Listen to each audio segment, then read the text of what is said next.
Hi everyone, this is Katy Groves, and in this video I'm going to be expanding on the things I talked about in my recent video, Big Integration. I said that I wanted to talk specifically about gender identity, or at least some parts did, and so I'm going to go ahead and just let the parts that want to come out speak, and hopefully this will go well. We're in a really intense space of integration right now, and we're not in the best place to record this right now, like our physical location, I mean. So I'm a bit nervous, but hopefully this will go all right. Hi, so I'm an alter that wants to talk about gender identity. I specifically want to talk about it in relation to autism and to the big split healing between Damien and Katy. Oh, the sound of that car screeching just hurt my ears so bad. I'm starting to really become present to how sensory overloaded I get, how much things hurt my ears. I'm even starting to allow myself to cover my ears more in public. I've gone through many phases in my life where I allowed myself to show more signs of autism and then didn't, and now I'm coming up on another cycle, but a very unique one, in which for the first time I actually consciously accept that that's why, that the symptoms that I display are because of autism. So, anyways, gender identity. So, we are non-binary, and we never attributed it to anything or thought that it was connected really to anything but itself. We always rebelled deeply against the idea that our trauma made us trans, and I still don't think that. I think that it brought me more in touch with it sooner, but I don't think that it made me trans. Nor do I actually think that my autism has necessarily made me trans exactly. However, it's come to my attention that my autism and my non-binary gender are deeply connected. It started really clicking for me through this integration process, and around the same time that it did, I discovered a term which I know a lot of people dislike, so I hope that those who do will hear me out if you can about it. I might not say all the things you'll expect. We learned about a term called autigender, which a lot of people have confused, I think, the definition of, and think that people are straight up saying that autism is their gender. Now, I did see one thing on Tumblr recently from someone saying this, and I have not researched this particular thing all that much. However, what I have seen are a lot of posts from people saying that that's not how they define autigender, that it's not literally saying that autism is a gender. Rather, what it's saying is that autism and gender identity, I think specifically non-binary identities, can be deeply connected to the point where a person cannot see their gender as separate from their autism, or they feel like their autism just so deeply impacts, and characterizes their being that their core experience of gender is inseparable from it. And that is something that I really connect with. I don't really feel comfortable at this point yet using the term autigender to describe myself. I'm just not sure if I actually feel like using that word. However, I identify strongly with the concept. And it's really helping me a lot to reflect on my half-sibling that I've spoken of in recent videos, who is, to the best of my knowledge, both gender non-binary and autistic. And I've known multiple other people who were both trans and on the autism spectrum in my life, and I can really just see a lot of reflections of myself in them in that way. And accepting my autism is really helping me actually to accept my gender non-binariness because, like I said, they're deeply connected to each other. So I'm getting a much better sense of my gender. And in many ways, I'm getting a sense of how much I don't really have a gender identity. I would not say that I actually identify as agender, as in not having a gender. However, I feel like a big piece of my sense of gender is a lack of a sense of gender.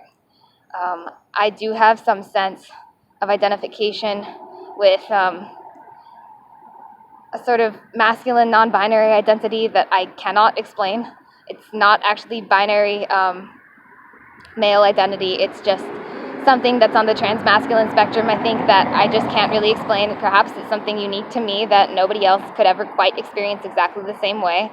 And so I just can't really come up with words for it. But at the same time, like I said, I feel like there's something missing that I'm not really sure. I don't really think integration will bring out. I can't say that for sure, of course. I still have DID and I'm still actively integrating. But I have a feeling that there's something about the autism and the sort of flatness, the sort of disconnect that I feel. I think because of it. Like, there's a lot of things that socially just don't compute for me.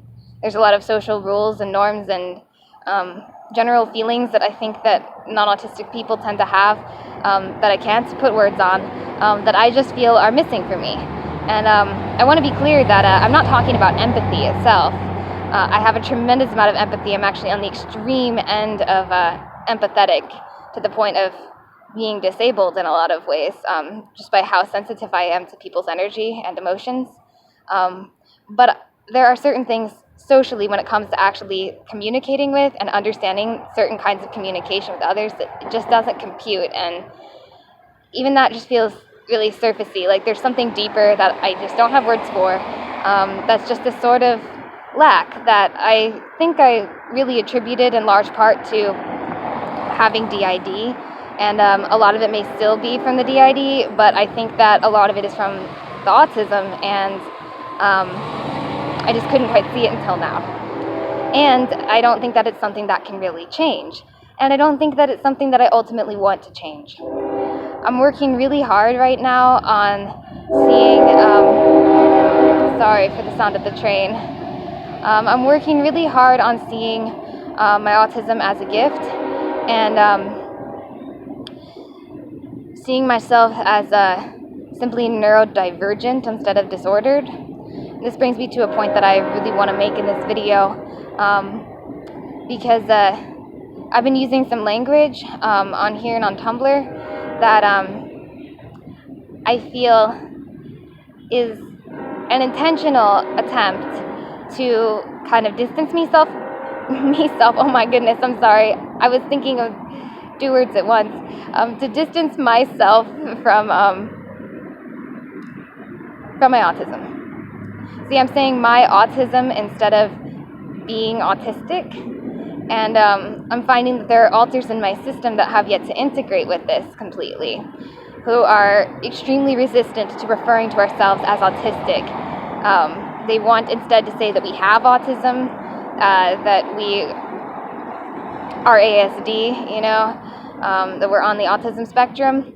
A lot of parts feel way more comfortable saying we're on the autism spectrum rather than saying we're autistic, because they grew up thinking that we had Asperger's, back when that was more of an accepted term. And they have a lot of internalized ableism, and they definitely, without realizing it consciously, I think, you know, want to push away people who are considered lower functioning autistic. They want to push away the whole label of autism in general and just say that we have Asperger's, as that feels less stigmatized, as they feel less ashamed of that. And they recognize how much that reinforces ableism within the community, and how much I don't want to do that. And so I'm trying to keep these alters contained as they process and move through all their internalized ableism. But I am letting them out to a degree to influence our language a bit so that we can be more co-conscious with them, and that way be moving forward in our integration. I think that it's important for these alters to be able to express themselves online, just as long as we keep them really filtered, because we don't wish to do any harm. So our Tumblr says ASD instead of autistic at the top, and We would like to change this as soon as possible because we think that the word autistic is better for us personally and for the community, and we're not trying to put anyone down for using other terms. We're just trying to be as conscious and as helpful as possible, as mindful as possible ourselves. That's all. And the title of our video, Big Integration, included the phrase around having autism, I think is what we said. So yeah, we're gonna let the parts influence our language to that degree, but probably not much more. And we may allow them to come out on Tumblr and really truly express their feelings, but with us helping them to structure their language in a way that makes it really clear that we're just trying to express internalized ableism in order to heal from it, in order to process it and cast it into the light. And we're just going to make sure to contextualize it really mindfully so that people don't take it on for themselves. So, yeah, something else that I want to say about gender identity specifically relates to our father. So we've been thinking a lot about our half-sibling being autistic as well as us, and the fact that the parent we share in common is my father. And sorry, the siren is hard for me to cope with. I don't know if y'all could hear it. And the bus. What was I trying to say? It's also incredibly hot here. I'm just miserable out in the sun. But it's been much easier for me to record outside lately, so that's what I'm doing. So yes, the parent that we share in common is our father. And our father is, to the absolute best of my knowledge, a malignant narcissist. I am certain that that label applies to him fully. However, I've started thinking about the genetic component to autism and how it seems like, it can run in families, like multiple siblings will have it, or both a parent and a child will have it. And I've started to wonder if my father isn't autistic as well as a narcissist. And his traits of autism are simply passed off as, passed off by his family at least, as narcissism, and also his symptoms of his stimulant addiction.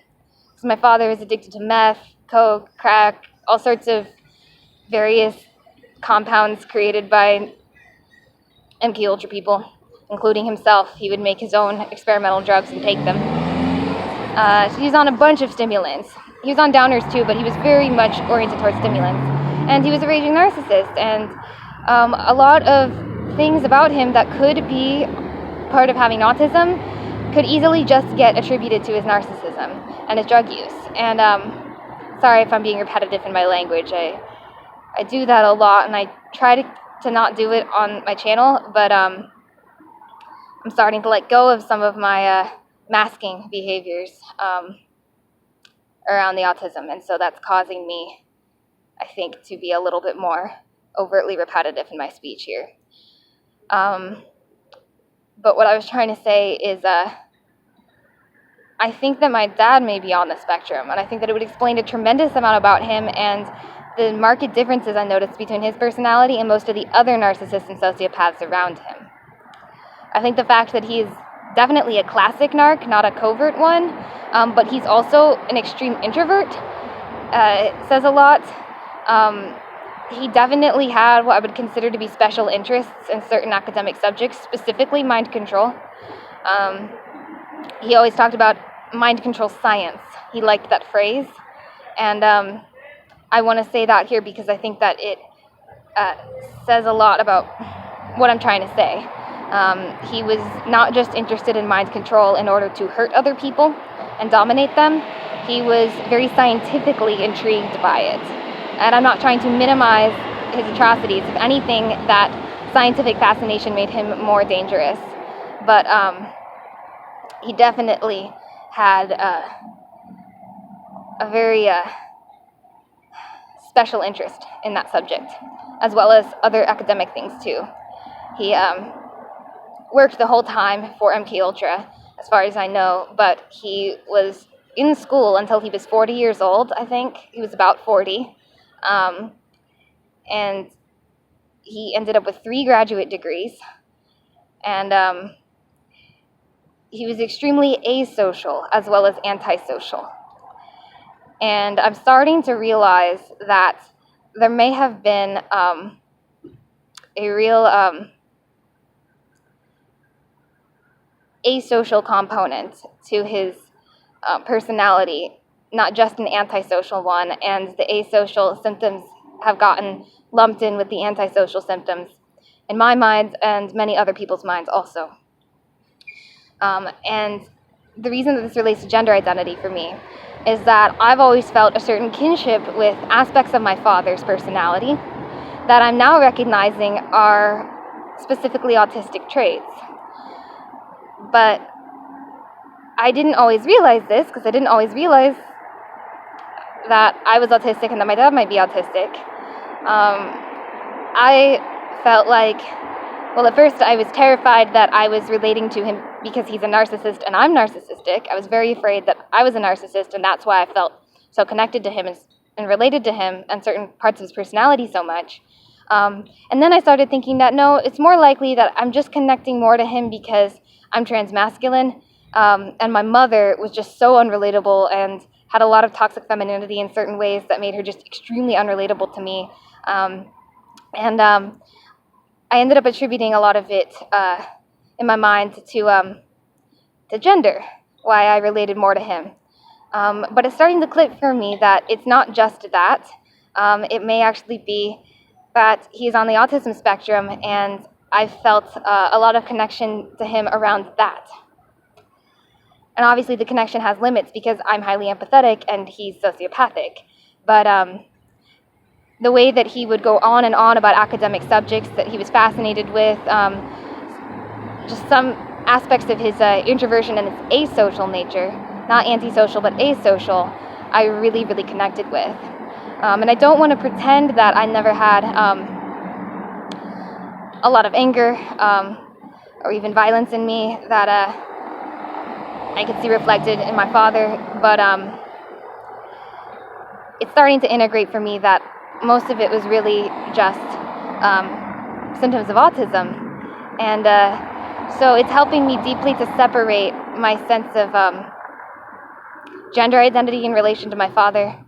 It's helping me to let go of my fears of being a narcissist tremendously, because even though I know that I'm highly empathetic and I'm not, a symptom of autism can be a certain kind of self-absorption or certain kinds of self-absorption and like heavy introspective and introverted natures. And I think that when I can see my self-centeredness as more a product of my autism, and also see my kind of so-called kinship with my father as bonding over that, it just helps me so much to let go of the fears of being a narcissist and to also let go of any sense that it's just because I'm more masculine and so is he. So I feel like there's a lot missing from what I'm saying because I'm dissociated, I'm overheating and overstimulated. I don't think that anything I said was false. I just think that there's more that parts have to say. But I'm going to go ahead and leave it at this for now. I really hope that I didn't repeat myself too much.